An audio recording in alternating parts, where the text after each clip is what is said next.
Welcome back class. So last time we studied about the half wave rectified circuit.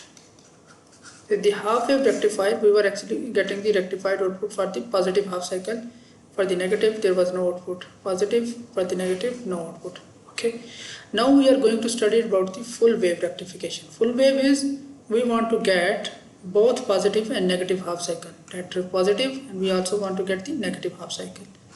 Negative half cycle and negative half cycle. This is the full wave rectification. Full wave rectification.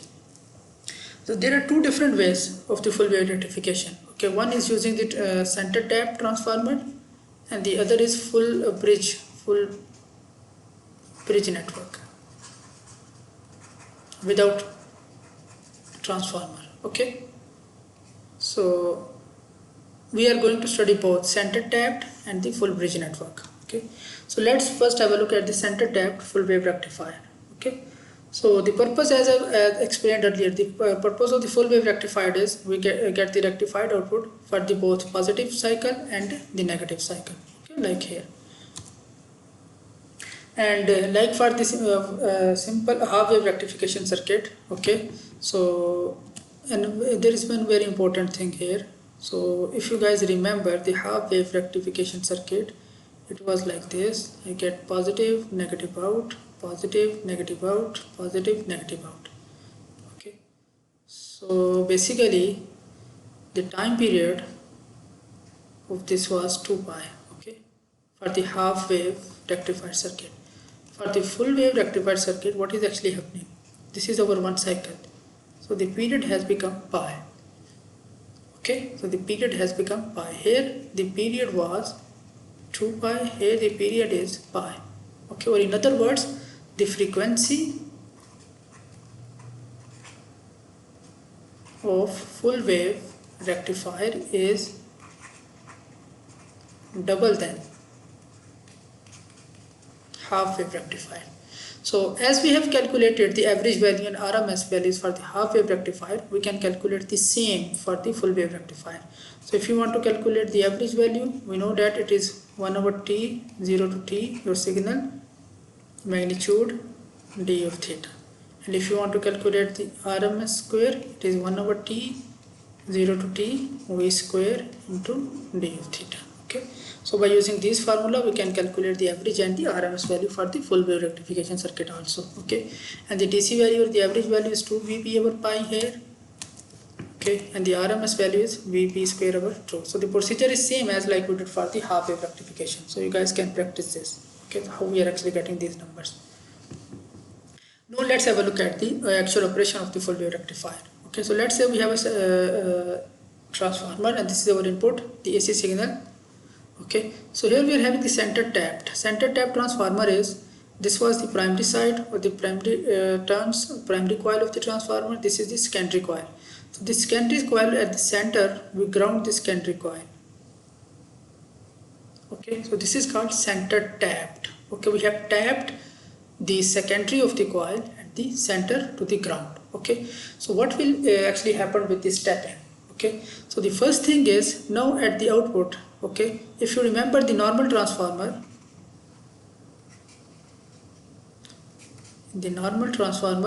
if this was our input signal, okay, so depending on whatever ratio, we were getting the same signal at the output at the secondary side, right? And now when we actually do the center tapping, then what is actually happening? Okay, like this is our input signal.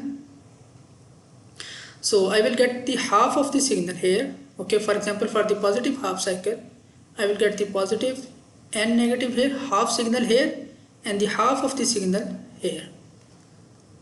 Okay, similarly for the negative half cycle, what will be actually happening?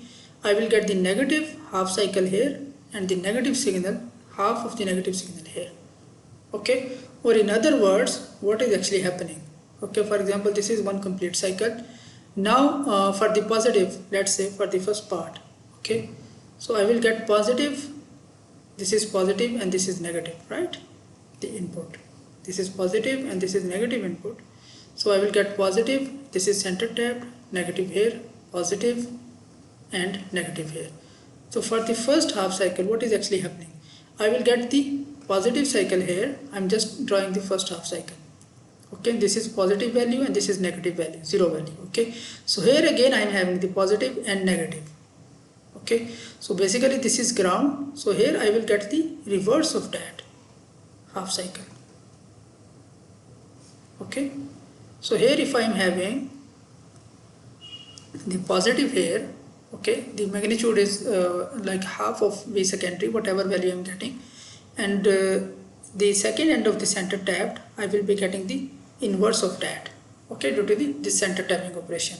Now if we look at the negative half cycle, this one, so if here it is negative, so for example negative positive, so here is negative, this is positive, negative and positive. Okay, so here it will be negative and here it will be its reverse, positive. Okay, so the important thing is center tapping will reverse the output values or the half cycle. If it is positive, at the other two terminals of the center tap will get its inverse. Then what will actually happening here? So here we are having actually two diodes at the center tap side, okay, diode 1 and diode 2. Now for the positive cycle, okay, when the positive signal is coming here, okay, we are here, okay, in this region, okay, so here we have the positive value, okay, and this is the negative value. So this diode will be in forward biased, okay, but here we have the reverse signal. Reverse signal means here is negative, okay, because this was positive, this was negative, this was positive and this was negative. So here we have the negative and here we have the positive, so it will be in reverse bias. Okay, so for the positive half cycle, this diode will be in forward bias and I will get at the output my positive half cycle. Okay, now for the negative half cycle, this one, okay, so here I have negative, here I have positive, here I have negative, here I have positive, I am here. Okay, now here is negative connected, so it will be in reverse bias. Okay, here is positive connected, it will be in forward bias. Okay, so I will get this cycle at the output. Similarly for the next one, okay, positive and negative. So basically both positive and negative I will get as the output at the rectified output. Okay, so this is called full wave rectification, that I am getting both positive and negative cycles at the positive and at the output. So this is an animation for the positive. Okay, this is actually forward bias, so the current will flow from here towards the load. I will get the output. Okay, so for this case this is acting as a reverse bias. Okay, now for the reverse bias, for the negative half cycle, okay, so this is acting as a forward bias, because now at the negative half cycle what is actually happening, negative positive here, so here I am having this signal, okay, and here I am having this inverse. Okay, so this inverse will make this positive and negative, and finally we will get the output. So this is called center tapping operation, and by using this we can get the desired output. And as we have seen for the half wave rectification circuit, okay, the turn ratio of the transformer, it will affect the output. Okay, so by default if we are considering the 1:1 turn ratio, okay, that the turn ratio is 1, so the V secondary will be equal to V primary. Okay, so here we are getting V primary, so this is like, you remember it was V secondary half and minus V secondary half. Okay, or sorry, the V secondary was this, and it will be equal to V primary over 2 and V primary over 2. Okay, whatever we are getting, because V secondary is equal to V primary. Okay, so basically the output, okay, if you are considering ideal diode, so it will be just V primary over 2. Okay, for example if this is 10, so here we are getting the 5 volt, and if we consider the non-ideal diode, so it will be 5 minus 0.7 volt of that. Okay, because for this cycle there will be 0.7 volt drop here, and for this cycle there will be 0.7 volt drop here. Okay, so the output value, okay, for example if it is 10 volt, at the output we are getting 5 minus 0.7. okay, that will be the peak value of the output signal. And for example let's say if the turn ratio is 2, turn ratio 2 means V secondary will be equal to 2 times of the V primary, right? So this is the V secondary over true. Okay, so it means here it is 2 times, so 2 times with this and 2 times with this, so we will get the V primary. Okay, whatever V primary we are having, we will get the same V primary here. Okay, so the output will be V primary voltage minus 0.7. For example, if this is 10 volt, so this will be 10 minus 0.7 or 9.3. In the first case, we were getting the 5. If it was 10, so 5 over 2, 5 minus 3, 4.7. Okay. So, sorry, 4.3. So by just adjusting the turn ratio, we can adjust the output value of the rectified output. So this is just for this second turn ratio. Similarly, we can evaluate the peak inverse voltage value. Okay. So I will discuss this in the live session, how we can actually get the peak inverse voltage value. The other way of the full wave rectification, okay, is the full wave bridge rectifier. Okay. And the full wave bridge rectifier, what we are actually doing, we get a diode networks, a bridge of the diodes, in which the 4 diodes are connecting in this fashion, and we connect our load at this end. Okay. So let's say this is point A, this is point B, this is point C, and this is point D. Okay. Now actually what is happening here? Okay. Please focus. This is very important thing. When we have a positive half cycle here, so for the positive half cycle, okay, so positive half cycle is coming here, so this is positive. Okay, so this will act at a forward biased, right? And the current will start, like the current flow from here. Okay, this is positive, it will forward bias, current will go here. Now here the current have 2 paths. Current can go this way or this way. Okay, but like this is in negative. Okay, so the current will not flow towards, because this is acting as a forward bias, this will act as a reverse bias. Okay, so the current will go through this way. So this is ground, and remember this point is also ground. Okay, so basically current will come from here, it will come here. Now at this point, okay, it have 2 paths to go. Okay, one path is this and one path is this. Okay, but remember, okay, because if it follow this path, so it will reach to the same path from which the current is actually originating. Okay, but the current should also go to the ground, not to the originating part, right? So the current is originating from here, this is the positive and negative, so the current should reach here, okay, after the completing the flow. So it will not go this way. So for the positive half cycle, so basically D3 and D4, it will be reverse bias. So the current will start flowing here, and eventually from here it will reach to the negative terminal. Okay, for the positive high cycle, D1 and D2 will operate in forward biased, and we will get our positive here. Now for the reversed, for the negative half cycle, so if we have the negative here, now here it's negative. Okay, if it is negative, it means this is reverse biased. Okay, so this is negative. Okay, so here is negative, here is positive, so it will be working in the forward bias operation. Okay, similarly the flow of current, okay, so because here is positive, okay, but the current should not go to the groove, so this will also work in the reverse biased. Okay, for the negative half cycle, D3 and D4, it will be operating in forward biased, and we will get the negative half cycle as the rectified output also. Okay, so this is the animation. If you look here, for the positive half cycle, the current is coming here, going here to the load, so the load is connected between terminals here, and finally it will reach to the negative. So D3 and D4, they are reverse biased. Okay, again look here, current will come here to the load, it will go D2 and finally reach to the negative terminal. But for the negative, okay, the current start from positive, go to D4 through the load, D3 and finally to the negative. So current will start from positive and reach the negative, okay, the originating. Okay, so this is just the operation. So we can get the full wave output, rectified output, okay, with the bridge network also. So these are the 2 types of the rectification for the full wave rectifications. And then like how the diode operation, okay, it will affect the output voltage. Okay, So if we are considering the ideal diode, okay, so in this case, so whatever like we are getting secondary here, so V output will be just equal to that. Okay, so whatever like if we are providing here, like with the turn ratio of 1, okay, we will get the same output here. Okay, but if we are using non-ideal, okay, so then there will be 0.7 drop here and 0.7 drop here. So basically we will get minus of 0.7 and minus 0.7, or VP into 1 minus 4 volt.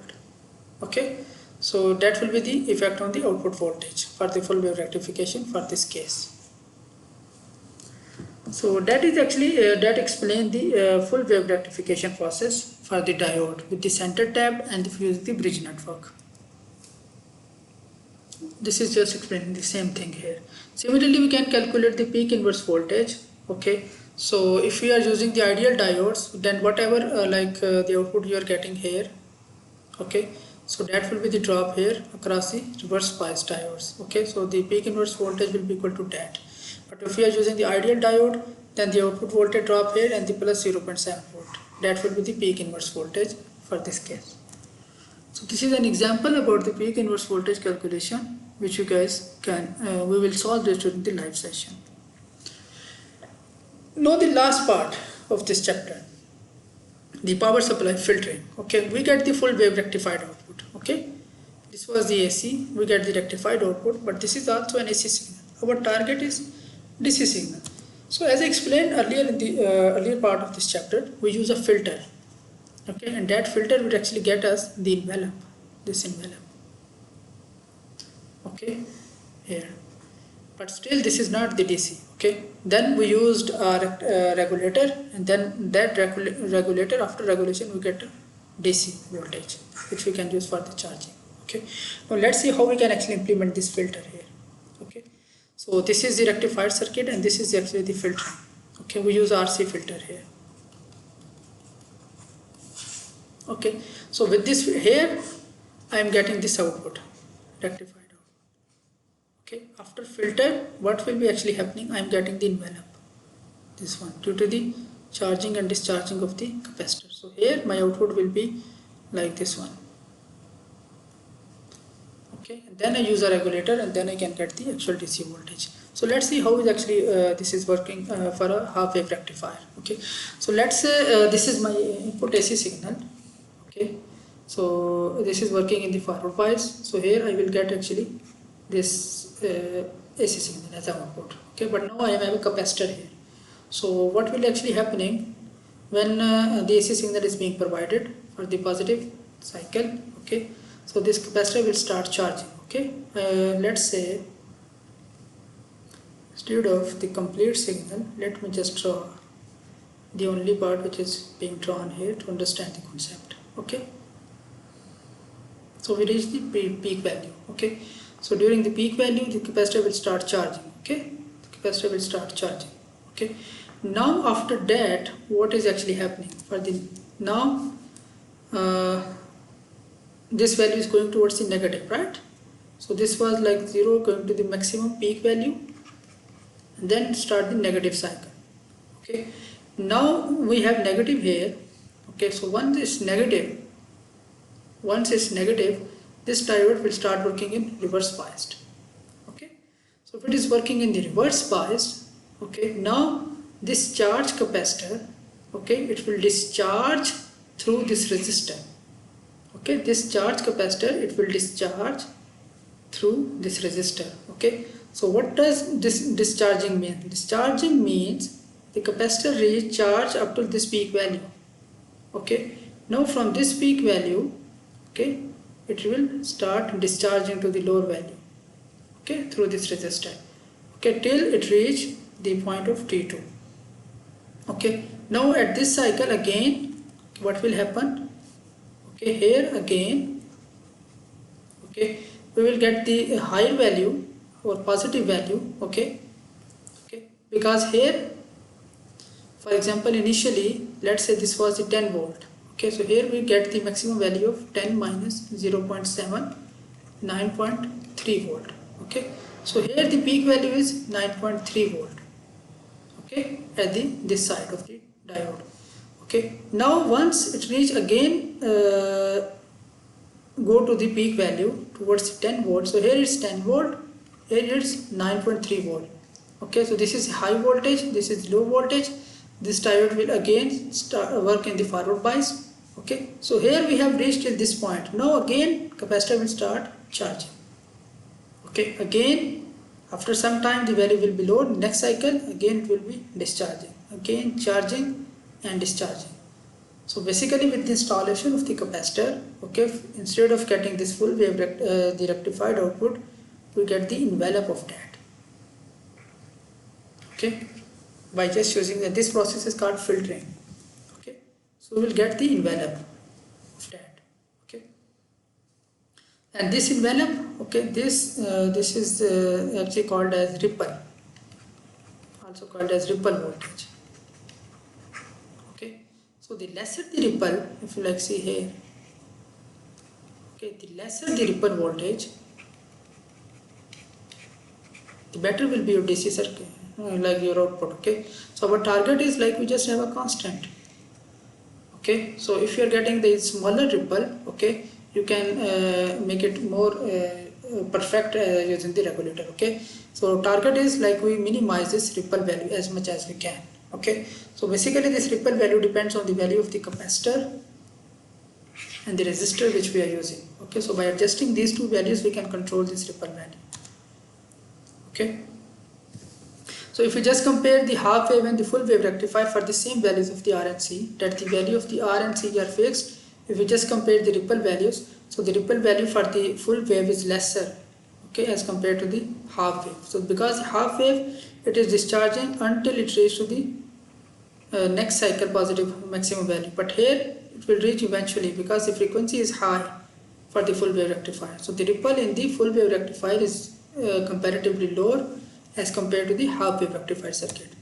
And we can actually calculate the ripple factor by using the peak to peak value of the ripple divided by the DC value of the ripple. Okay, this is called ripple factor, and these are the derived equations. I am not going to the derivations for the half wave rectifier and the full wave rectifier, the ripple factors. Okay, so by adjusting the values of the C and R and the frequency, we can calculate what is the actual ripple in the my rectification circuit. So this is just explained that for example, if you just fix the value of RL, we know that we have this is our filter. Okay, so if you just fix the value of the RL and if you just change the C value, we can see that how the ripple is changing. Okay, so the higher the value of the C, okay, the lower the ripple. Okay, similarly if you fix the C and you change the R, so the higher the value of the R, the lower will be the ripple. Okay, so by just adjusting the value of the R and C, we can control the ripple factor. So it should be minimum. Okay, as lower the ripple, the better will be the result. So that is actually the end of this lecture. We will solve the examples and we'll discuss the different concepts during the live session. Thank you very much for your time.